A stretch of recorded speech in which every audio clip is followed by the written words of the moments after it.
Good morning everyone. Let's start matter in our surrounding part 4।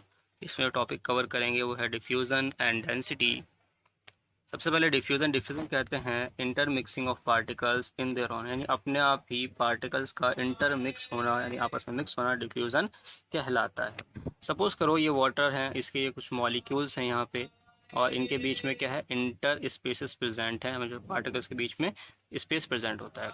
तो जो sugar के molecules थे या सॉल्ट के मॉलिक्यूल्स हैं, किसी भी चीज़ के मॉलिक्यूल्स हैं, वो इन स्पेसिस में एंटर हो जाते हैं और इस तरह क्या कहते हैं हम इन्हें, ये आपस में इंटर मिक्स हो गए।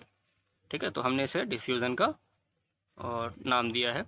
और फिर आता है the movement of particles from its higher concentration to its lower concentration. इसका मतलब ये है, जो हम कॉन्सेंट्रेशन कहते हैं, सपोज़ करो कि ये एक वाटर बीकर है, इसमें कुछ वाटर मॉलिक्यूल्स प्रेजेंट हैं, इसमें कोई भी शुगर या सॉल्ट प्रेजेंट नहीं है, तो हम कहेंगे इसमें शुगर का कॉन्सेंट्रेशन ज़ीरो है या कुछ नहीं है। ठीक है, और सपोज़ करो कि दूसरा बीकर है जिसमें वाटर मॉलिक्यूल्स कुछ प्रेजेंट हैं और कुछ शुगर्स भी या सॉल्ट भी हल्के अमाउंट में प्रेजेंट है, और तीसरा एक बीकर है जिसमें वाटर मॉलिक्यूल्स प्रेजेंट हैं ये, और जो शुगर या सॉल्ट भी है वो बहुत ज़्यादा क्वांटिटी में प्रेजेंट है। तो ये है कॉन्सेंट्रेशन के कहाँ कम प्रेजेंट है, कहाँ ज़्यादा प्रेजेंट है।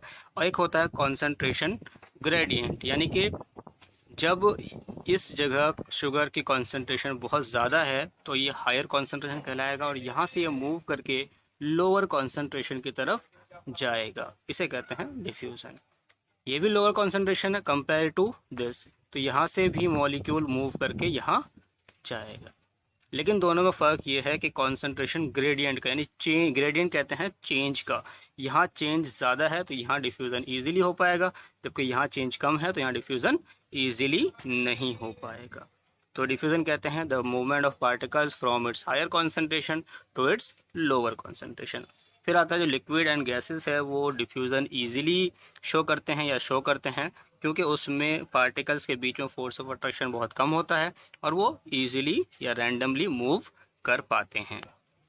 फिर आता है फैक्टर अफेक्टिंग डिफ्यूज़न, इसमें आता है टेम्परेचर बढ़ाते हैं तो उसमें काइनेटिक एनर्जी बढ़ जाती है। किसी भी चीज़ को अगर हीट दो तो उसमें एनर्जी गेन होता है, और काइनेटिक एनर्जी कहते हैं कि कोई भी पार्टिकल अगर मूवमेंट शो करे तो उसमें एक एनर्जी आ जाती है। अगर किसी में एनर्जी आ जाएगी तो वो ईजिली मूव करेगा, कोई मूवमेंट करेगा और वो ईजिली इंटरमिक्स हो पाएगा। तो इस दूसरा है surface area, greater the surface area faster the rate of diffusion, यानी कि अगर कोई चीज़ यहाँ से अगर हम शुगर ऐड करें तो ज़्यादा सरफेस है तो ईजिली वाटर मॉलिक्यूल के स्पेस पे एंटर कर पाएगा, जबकि अगर सरफेस एरिया कम है तो स्पेसेस पे जो है वहाँ पे एंटर नहीं कर पाएगा, तो मिक्स नहीं हो पाएगा ठीक से। तो सरफेस एरिया बढ़ेगा तो डिफ्यूज़न का रेट बढ़ेगा। फिर है कॉन्सेंट्रेशन ग्रेडियंट, पीछे हमने देखा कि अगर चेंज ज़्यादा होगा तो वहाँ कॉन्सेंट्रेशन ग्रेडियंट ज़्यादा होगा और डिफ्यूज़न ईजिली हो पाएगा। फिर आता है एग्जाम्पल्स ऑफ डिफ्यूज़न। एग्जाम्पल्स जैसे सपोज क्या करते हैं हम, जो टी है, चाय है, उसमें हम एक कप वाटर लेते हैं गर्म, उसमें टी बैग ऐड करते हैं, तो हम देखते हैं जैसे फिगर में देख रहे हैं आप, यहाँ हमने अभी ऐड किया है और थोड़ा थोड़ा यहाँ पे मिक्स होना स्टार्ट हुआ है और कुछ ही देर बाद इसका कलर चेंज हो जाता है। तो ये भी क्या होता है, it is due to diffusion, यहाँ से नोट कर लें आप। दूसरा है स्प्रे और परफ्यूम, जो है रूम फ्रेशनर, ये भी एयर में आता है और we can sense the smell. ये कलर नहीं है, कलर मिसप्रिंट है, ये स्मेल कीजिएगा, SMELL स्मेल। फिर है as we light the incense stick, incense stick यानी अगरबत्ती, जब हम इसे जलाते हैं तो इसका जो धुआं है वो एयर से मिक्स होता है और इस तरह पूरे रूम में खुशबू फैल जाती है। तो ये कुछ एग्जाम्पल्स से डिफ्यूज़न के। अब है डेंसिटी। डेंसिटी कहते हैं, सिंपल लैंग्वेज में कहते हैं घनत्व। घनत्व यानी कि कोई चीज़ किसी एक पर्टिकुलर जगह में कम है, ज़्यादा है, तो उस हिसाब से डेंसिटी को डिसाइड किया जाता है। यहाँ पे जैसे हम देख रहे हैं बॉक्सेस बने हुए हैं तीन, एक गैस का, एक लिक्विड का, एक सॉलिड का। तो हमने बॉक्सेस सेम साइज़ के हैं, लेकिन गैस में क्या है, मॉलिक्यूल्स कम हैं या पार्टिकल्स जो हैं वो कम हैं, तो हम क्या कहेंगे, इसकी डेंसिटी कम है। यानी कि एक पर्टिकुलर अमाउंट ऑफ मास या particles divided by volume is give density, यानी मास per unit is called density. तो इसकी डेंसिटी कम है। जबकि उसी स्पेस में अगर ज़्यादा पार्टिकल्स है तो हम क्या कहेंगे, डेंसिटी ज़्यादा है। और सॉलिड में जब पार्टिकल्स बहुत पास पास होते हैं तो वहाँ पे डेंसिटी सबसे ज़्यादा होगी।